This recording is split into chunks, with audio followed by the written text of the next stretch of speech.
আসসালামু আলাইকুম, স্বাগত জানাচ্ছি আরটিভির মধ্যাহ্নের সংবাদে। আপনাদের সাথেই আছি আমি সালিহা পারভিন সাথী।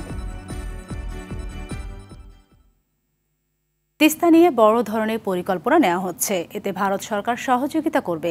কিছুদিনের মধ্যে ভারতের কারিগরি দল আসবে বাংলাদেশে, একথা জানালেন প্রধানমন্ত্রী শেখ হাসিনা। গণভবনে ভারত সফর নিয়ে সংবাদ সম্মেলনে একথা জানান সরকার প্রধান। শেখ হাসিনা বলেন, গঙ্গা চুক্তি নবায়ন না হলেও আগের চুক্তি অব্যাহত থাকবে। আর পশ্চিমবঙ্গের মুখ্যমন্ত্রী মমতা ব্যানার্জি কেন্দ্রীয় সরকারকে যে চিঠি দিয়েছে সেটা তাদের অভ্যন্তরীণ বিষয়। প্রধানমন্ত্রী জানান, সংক্ষিপ্ত সফর হলেও ভারত সফরে বাংলাদেশের অনেক অর্জন আছে। দর্শক, ভারত সফর নিয়ে গণভবনে প্রধানমন্ত্রী শেখ হাসিনা সংবাদ সম্মেলনে সাংবাদিকদের বিভিন্ন প্রশ্নের উত্তর দিচ্ছেন। আমরা সরাসরি চলে যাচ্ছি সেখানে।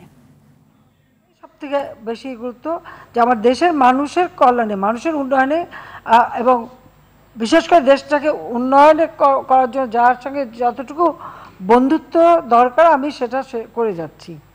এবং ভারতের সাথে আমাদের বন্ধুত্ব, কারণ ভারত আমাদের হচ্ছে চরম দুঃসময়ের বন্ধু। 1971 সালে মহান মুক্তিযুদ্ধে তারা কিন্তু আমাদের মুক্তিযোদ্ধাদের সাথে রক্ত দিয়ে আমাদের স্বাধীনতা এনে দিয়েছে, কাজে তাদের স্থানটা সবসময় আমাদের কাছে গুরুত্বপূর্ণ। আবার চীনের যে উন্নয়নটা, চীন যেভাবে নিজেদেরকে উন্নত করেছে সেখান থেকে অনেক কিছু শেখার আছে, কাজে সেগুলি চিন্তায় রেখেই কিন্তু আমরা সেই সম্পর্ক বজায় রেখে যাচ্ছি। এখানে আপনার মানে কেউ মনে করলো যে এদিকে ঝুঁকলাম না ওদিকে ঝুঁকলাম, এই ঝুঁকাঝুঁকির ব্যাপারে কিন্তু আমার নাই। আমি কিন্তু ওই যে সকলের সাথে বন্ধুত্ব, কারোর সাথে বৈরিতা নয়। আমাকে অনেকে জিজ্ঞেস করে, এমনকি বিদেশিও অনেকে বলে যে আপনি কীভাবে ব্যালেন্স করেন। বলে ব্যালেন্স করার কথা না, কারণ তাদের দুই দেশের মধ্যে কি সম্পর্ক সেটা তাদের ব্যাপার, আমি সেখানে নাক গলাই না। আমি আমার সকলের সাথে বন্ধুত্ব রেখে আমার দেশের কল্যাণে, দেশের উন্নয়নে আমি কাজ করি এবং সেটা আমরা করে যাচ্ছি। কাজে এটা নিয়ে দুশ্চিন্তার কিছু নাই। আমি আপনাদের বলে দিচ্ছি, কোনো দুশ্চিন্তা নাই। ভারতে আমি গিয়েছি, সেখানে আমাদের সাথে এতগুলি প্রায় 10টা মতো এমইউ এবং সমঝোতা স্মারক এবং রিনিউ আমরা করলাম। তারপরে তিস্তা নিয়ে প্রস্তাব তো অনেক আসে।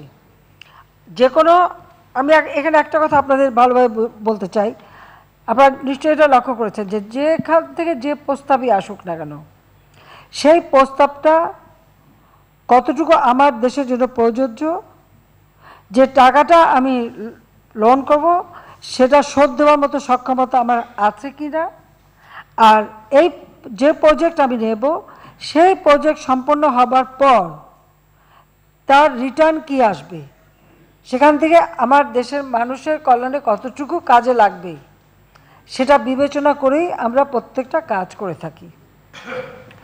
এখন আমাদের 54টা নদীর পানি বন্টনে ভারতের সঙ্গে আমাদের দীর্ঘদিনের একটা সমস্যা রয়ে গেছে এবং এখানে শুধু ভারত না, ওদিকে আবার তার উপরে আবার চীনও কিন্তু পানি তুলে নেওয়ার একটা ঘটনা আছে। এ ধরনের কিছু, যেহেতু আমাদের মানে হিমালয় রেঞ্জের যে নদীগুলি চলে আসে, এই নদীগুলি নিয়েই কিন্তু নানা ধরনের দ্বন্দ্ব আছে, সমস্যাও আছে, আবার সমাধানের পথও আছে। সেই ক্ষেত্রে আমরা মনে করি যে যেহেতু তিস্তা পানি নিয়ে আমরা বারবার দাবি করছি, তো তিস্তা প্রজেক্ট আমরা যেটা নিয়েছি, এই প্রজেক্টটা যদি আমরা করি, আমাদেরকে চীন তারাও এই প্রস্তাব দিয়েছে, ভারতও প্রস্তাব দিয়েছে। অবশ্যই আমি এটা বিবেচনা করব কোন প্রস্তাবটা করলে পরে আমার দেশের মানুষের কল্যাণে আসবে, আমি সেটাই গ্রহণ করব। কোন প্রস্তাবটা নিলে আমার মানে লোন কতটুকু নিলাম, কতটুকু আমাকে শোধ দিতে হবে, দিতে কতটুকু পারবো, এসব কিছু বিবেচনা করেই তো আমাদের করতে হবে। সেক্ষেত্রে ভারত যখন বলেছে তারা করতে চায় এবং তারা টেকনিক্যাল গ্রুপ পাঠাবে, অবশ্যই তারা আসবে, আমরা যৌথভাবে সেটা দেখব। চীনও একটা ফিজিবিলিটি স্টাডি করেছে, ভারতও একটা করবে, করে আমরা আমাদের কাছে যেটা সবথেকে বেশি গ্রহণযোগ্য, লাভজনক, আমরা সেটাই করব। আর যেহেতু ভারতের সাথে আমাদের তিস্তা পানির দাবিটা অনেক দিনের, তো ভারত যদি আমাদের তিস্তা প্রজেক্টটা করে দেয় তাহলে আমাদের সব সমস্যাই তো সমাধান হয়ে গেল।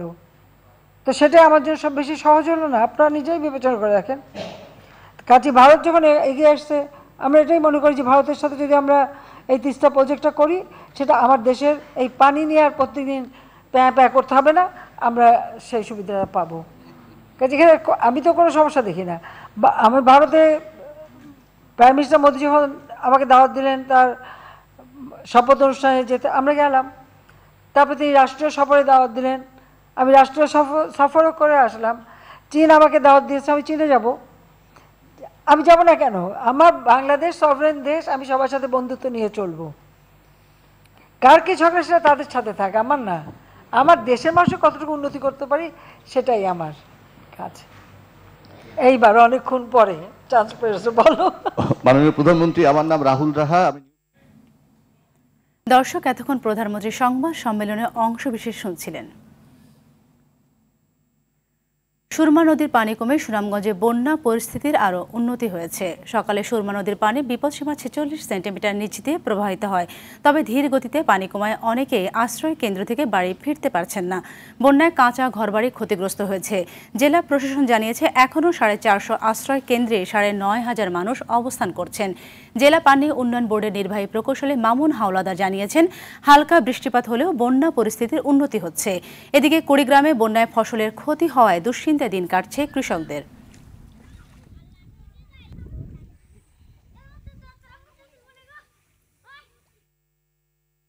বন্যার খবর জানাতে কুড়িগ্রাম থেকে আমাদের সাথে সরাসরি যুক্ত হচ্ছেন সহকর্মী আব্দুল কুদ্দুস চঞ্চল। বন্যায় কৃষকরা কতখানি ক্ষতির সম্মুখীন হয়েছে সেই চিত্র আমাদের সামনে তুলে ধরবেন আর জানাবেন প্রশাসন দুর্গতদের কী ধরনের সহযোগিতা করছে।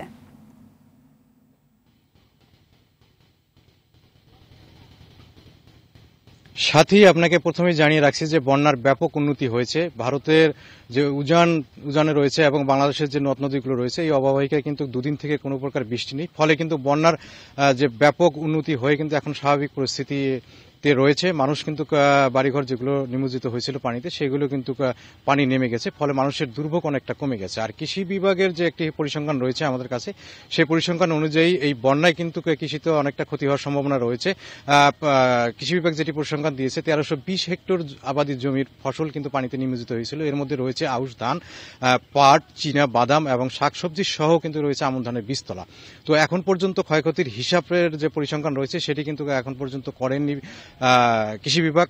এটি পেলে কিন্তু হয়তো আমরা জানিয়ে দিতে পারবো কি পরিমাণ ক্ষয়ক্ষতি হয়েছে। তবে আমন ধানের যে বীজতলা রয়েছে সেগুলো নষ্ট হয়ে যাওয়ায় কিন্তু চলতি যে আমন মৌসুমের রোপা আমন লাগাবে কৃষকরা, এমনটা পরিস্থিতি নেই। এইটা কিন্তু অনেকটা পিছিয়ে যাওয়ার সম্ভাবনা রয়েছে। আরেকটি বিষয় রয়েছে যে এই পানি কমা এবং বাড়ার সাথে সাথে কিন্তু বিভিন্ন স্থানে নদ নদীর ভাঙন সৃষ্টি হয়েছে। আমরা পরিসংখ্যান অনুযায়ী জানতে পেরেছি যে 9টি স্থানে প্রায় 2 কিলোমিটার জুড়ে কিন্তু নদী ভাঙন সৃষ্টি হয়েছে।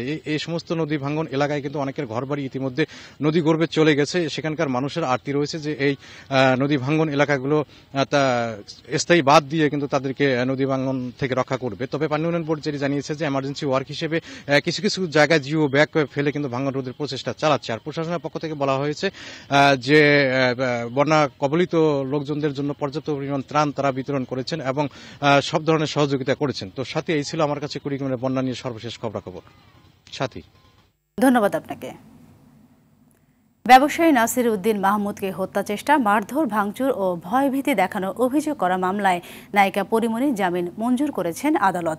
সকালে ঢাকার সিনিয়র জুডিশিয়াল ম্যাজিস্ট্রেট সাইফুল ইসলামের আদালতে তিনি আত্মসমর্পণ করে আইনজীবীর মাধ্যমে জামিনের আবেদন করেন। শুনানি শেষে বিচারক তার জামিন মঞ্জুর করেন। 2022 সালে 6 জুলাই সাভার বোট ক্লাবের সদস্য ব্যবসায়ী নাসির উদ্দিন মাহমুদ বাদী হয়ে পরীমনি সহ 3 জনের বিরুদ্ধে এই মামলা করেন। বিশ্বের উন্নত দেশের সঙ্গে তাল মিলিয়ে বাংলাদেশ নৌবাহিনী এবং অন্যান্য সংস্থাগুলোকে আধুনিক হাইড্রোগ্রাফিক জরিপ জাহাজ ও স্মার্ট সরঞ্জাম সংযোজন করে কার্যক্ষমতা বাড়ানোর তাগিদ দিয়েছেন নৌ পরিবহন প্রতিমন্ত্রী খালিদ মাহমুদ চৌধুরী। সকালের রাজধানীর বঙ্গবন্ধু সামরিক জাদুঘরে বিশ্ব হাইড্রোগ্রাফি দিবসের আলোচনা সভায় তিনি একথা জানান। প্রতিমন্ত্রী বলেন, আন্তর্জাতিক ও আঞ্চলিক বিশ্বায়িত ফোরামে নেতৃত্ব প্রদান এবং পেশাগত দক্ষতা প্রদর্শনের মাধ্যমে হাইড্রোগ্রাফাররা দেশের জন্য সুনাম এবং স্বীকৃতি বয়ে আনবে। হাকিমপুরে জর্দার স্বত্বাধিকারী আলহাজ কাউস মিয়া মারা গেছেন। ইন্না লিল্লাহি ওয়া ইন্না ইলাইহি রাজিউন। গেল রাতে হাসপাতালে চিকিৎসাধীন অবস্থায় তিনি মারা যান। মৃত্যুকালে তার বয়স হয়েছিল 94 বছর। 26 বছর ধরে তিনি সর্বোচ্চ করদাতাদের একজন ছিলেন। টানা 20 বার পেয়েছেন শীর্ষ করদাতার সম্মাননা। মৃত্যুকালে স্ত্রী, 8 ছেলে ও 8 মেয়ে রেখে গেছেন কাউস মিয়া। বাদ জোহর আরমানি টোলা মাঠে জানাজা শেষে আজিমপুর কবরস্থানে তাকে দাফন করা হবে।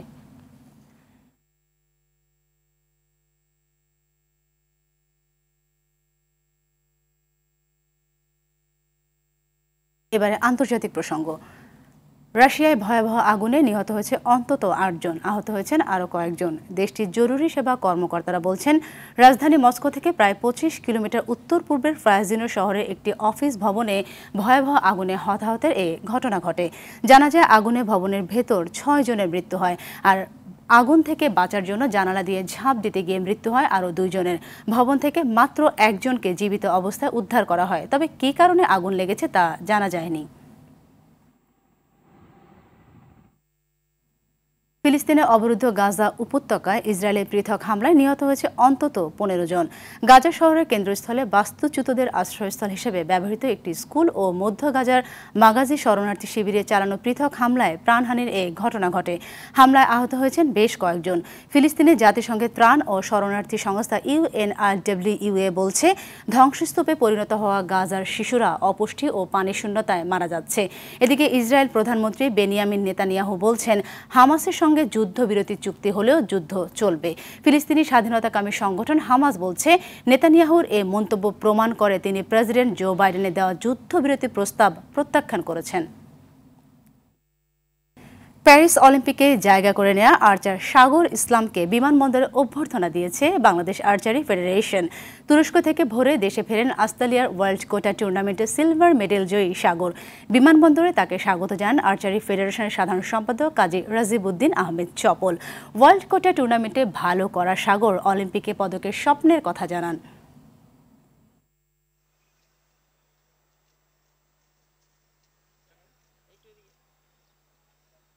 আলহামদুলিল্লাহ, মানে নিজের প্রতি বিশ্বাস ছিল এবং এটা আমাদের জন্য লাস্ট একটা চান্স ছিল।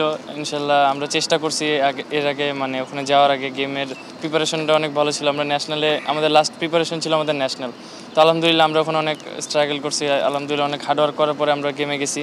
আলহামদুলিল্লাহ নিজের প্রতি বিশ্বাস ছিল, আল্লাহর রহমত ছিল, সবার দোয়া ছিল, আলহামদুলিল্লাহ পারছি। মধ্যাহ্নের সংবাদ এ পর্যন্ত। সবশেষ সংবাদ জানতে যে কোনো মোবাইল ফোন থেকে 24141 নম্বরে ডায়াল করুন। দুপুরের সংবাদ 2:45 দেখার আমন্ত্রণ রইল। ধন্যবাদ সবাইকে।